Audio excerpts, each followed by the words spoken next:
تشكيل أصحاب الملعب في مباراة اليوم هنا في ملعب الشهيد محمد الحملاوي في ملعب اللقاء. تشكيلة أصحاب الملعب: فريق الشباب الرياضي قسنطينة حراسة المرمى الحارس بوحلفاية. في الدفاع النهارده بيبدأ اللاعب أسامة مداح في الدفاع رقم 12، وايضا النهارده دراجي في الدفاع رقم 19 بالاول 4. ومباراه الذهاب كلنا نتذكره رباعيه نظيفه، هدف مبكر في اول 10 ثواني من عمر اللقاء، وهنا الحماس الجماهيري والاستلام. ولكن حكم اللقاء على طول محمود اسماعيل، حكم اللقاء السوداني، واحد من الحكام المميزين. هذا الحكم ومن ضمن الحكام اللي تواجدوا كان في اللي بيحاولوا في انطلاقه امامنا التسجيل المبكر. مهم قوي، سيناريوهات كتيره لهذه المباراه. شوفوا وجود النهارده هذه العناصر الموجوده. اللاعب دراجي بيلعب النهارده، شمس الدين دراجي، وايضا جرة، وعلى حساب اشرف بودراما. التغييرات على مستوى الدفاع لان كان في مشاكل دفاعيه. انطلاقه حلوه هنا، المرور وادي الوصول، ولكن تغطيه من لامين كمارا، وممكن معاها يكون في اول انذار. الحكم السوداني محمود اسماعيل واستخدام المرفق، وجاي امامنا ابراهيم ديب. امامنا هو الفار موجود زي ما قلنا، على مستوى الفار موجود دانيال ليريا. ادي الكرة لوضع تصريحات ساخنة جدا قبل المباراة. كرات العالية رأسية، الصراع، العاب الهوائية، نهضة بركانة. ادي على طول هنا كرة موجودة هنا، والورود في ملعب اللقاء. ايضا المحاولة هنا عن طريق اللاعب اللي بيكمل امامنا. خطورة الكرات عن طريق اللاعب اللي بيكمل، اللاعب هواري بعوش. سفر عن طريق تونس بطائرة خاصة للبرتقالي، والوصول إلى مطار بوضياف يخوضوا التدريبات الاستعدادية قبل هذه المباراة في أجواء، وعملوا جولة الحقيقة مستحيل. القلشة المرة دي الغلطة بجول، لكن المرة دي إبعاد على طول، كرة تبعد. شوف الضغط، فضل يستمر ولم يقوم بتدريب. طبعا شرف تدريب تونس شرف كبير، لكن هو شعر بالنجاح والاستقرار. معين الشعباني وعنده رحلة الحقيقة، وكان أيضا ليه بصمة مع النادي المصري البورسعيدي، أحد أندية اللي كان تواجد في هذه البطولة، ولكن خرج من ربع نهائي. كان أمام فريق نادي سيمبا التنزاني في كونفدرالية من قبل في 2014، حاجة امام اسك، وايضا امام مصر المقصة. في لعب وسط ملعب الى لاعب شاهين بالاول، شاهين مره ثانيه، شاهين تصل الى مرباح. شوف التحضير هنا من جانب الفريق الجزائري في انطلاقه بالجنب اليمين، ولكن تغطيه دفاعيه المره دي، ومعاها ركله ركنيه اولى في اللقاء للسنافر. ركله ركنيه للسنافر. عادل تحيف طبعا سي انه يعود الى هذه المباراه الصعبه الراسيه. هنا التدخل، وحكم المباراه محمود اسماعيل من الحكام المميزين. محمود اسماعيل من الحكام المميزين، حكم السوداني اللي بيقود هذه المباراه، بقى من الحكام الرائعين على فكره، اللي كان تواجد في الجزائر في المحليين الاخيره، وكان ادار موزمبيق والجزائر في تلك البطوله، وايضا من الحكام اللي كانوا تواجدوا في بطوله الافريقيه الاخيره طبعا، واللي كانت شهدت فوز كوت ديفوار باللقب. لكن هو كان ادار في تلك البطوله 3 لقاءات، منها لقاء دور 16 ما بين المغرب وجنوب افريقيا. عاليه تحيف التشكيله اللي جات لنا كان موجود فيها اللاعب اللي اصيب. طبعا اللاعب اللي اصيب طلع هيثم منعوت، خرج هيثم منعوت ودخل يوسف ضي.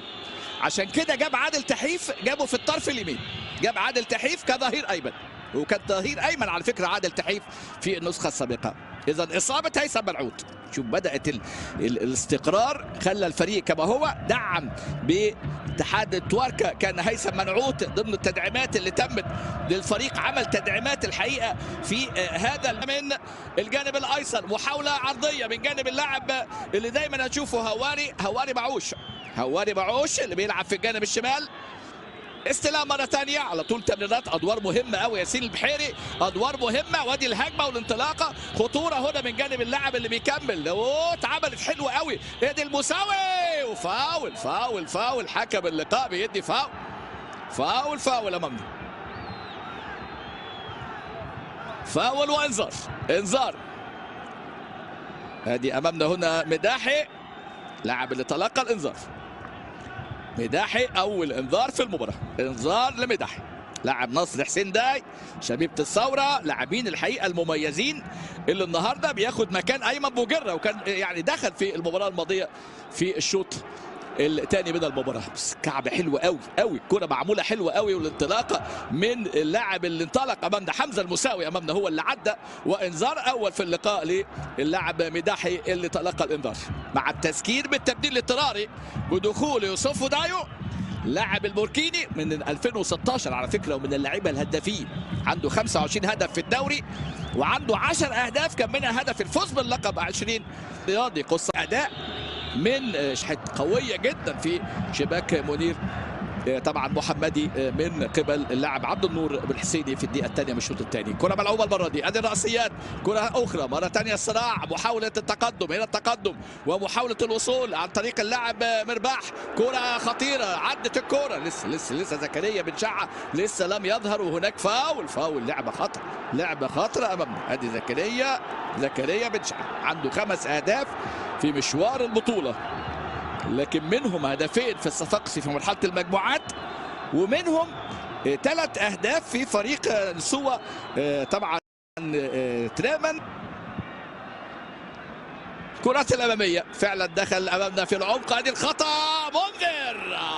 منذر كان بيطالب بلمسه يد، منذر تمين وحوار امامنا هبره جابوه طبعا محمدي من قبل اللاعب عبد النور بالحسيني في الدقيقه الثانيه من الشوط الثاني. كره ملعوبه المره دي، ادي الراسيات، كره اخرى مره ثانيه، الصراع، محاوله التقدم، هنا التقدم ومحاوله الوصول عن طريق اللاعب مرباح، كره خطيره، عدت الكره، لسه زكريا بن شعه لسه لم يظهر، وهناك فاول، لعبه خطره امامنا. ادي زكريا بن شعه عنده 5 اهداف في مشوار البطوله، لكن منهم هدفين في الصفاقسي في مرحله المجموعات، ومنهم 3 اهداف في فريق سوا طبعا تريمان.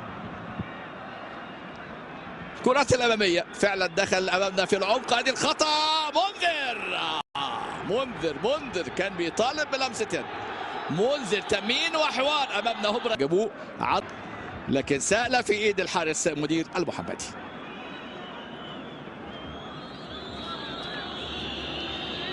ادي تحيف كان ضمن سيطره واستحواذ ومحاولات. كره العرضيه المره دي، الكرات العاليه عن طريق طاهر البديل، راسيه الفريق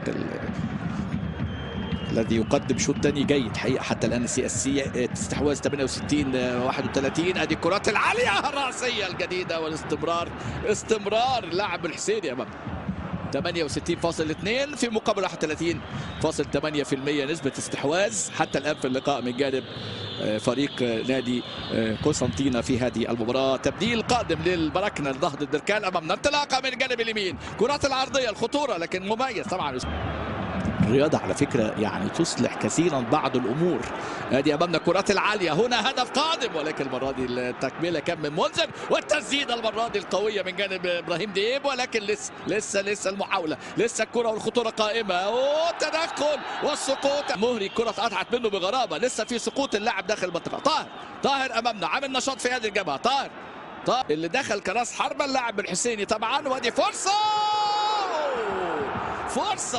كبيرة. إبراهيم ديب أحد أفضل لاعبي اللقاء والشوط الثاني، كورته ترتطم بالقائم اليمين، كرة الكابتن إبراهيم ديب ببص كرة من لكن سأل في إيد الحارس مدير المحمدي.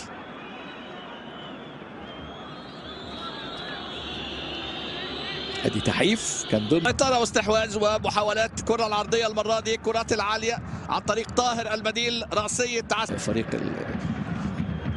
الذي يقدم شوط ثاني جيد حقيقه حتى الان. السي استحواذ 68-31. ادي الكرات العاليه الراسيه الجديده استمرار لاعب الحسيني امام 68.2 في مقابل 31.8% نسبة استحواذ حتى الآن في اللقاء من جانب فريق نادي قسنطينة في هذه المباراة. تبديل قادم للبراكنة لنهضة البركان أمامنا، انطلاقة من الجانب اليمين، كرات العرض نادي قسنطينة في هذه المباراة. تبديل قادم للبراكنة لنهضة البركان أمامنا، انطلاقة من الجانب اليمين، كرات العرضية، الخطورة، لكن مميز طبعا. الرياضة على فكرة يعني تصلح كثيرا بعض الأمور. ادي أمامنا الكرات العالية، هنا هدف قادم، ولكن المرة دي التكملة كان من منذر، والتسديدة المرة دي القوية من جانب إبراهيم دياب، ولكن لسه المحاولة، لسه الكرة والخطورة قائمة، والتدخل والسقوط مهري. الكرة اتقطعت منه بغرابة، لسه في سقوط اللاعب داخل المنطقة. طاهر أمامنا عامل نشاط في هذه الجبهة. طاهر اللي دخل كراس حربة اللاعب الحسيني طبعا، وادي فرصة كبيرة. ابراهيم دياب احد افضل لاعبي اللقاء والشوط الثاني، كورته ترتطم بالقائم اليمين، كرة الكابتن ابراهيم دي الكرة العرضية المرة دي، الكرات العالية عن طريق طاهر المديل، رأسية الفريق الذي يقدم شوط ثاني جيد حقيقة حتى الآن. CSC استحواذ 68-31. ادي الكرات العالية الرأسية الجديدة استمرار اللاعب الحسيني امام 68.2 في مقابل 31.8% نسبة استحواذ حتى الآن في اللقاء من جانب فريق نادي قسنطينة في هذه المباراة. تبديل قادم للبركنة لنهضة بركان أمامنا، انطلاقة من الجانب اليمين، كرات العرضية الخطورة لكن مميز طبعا.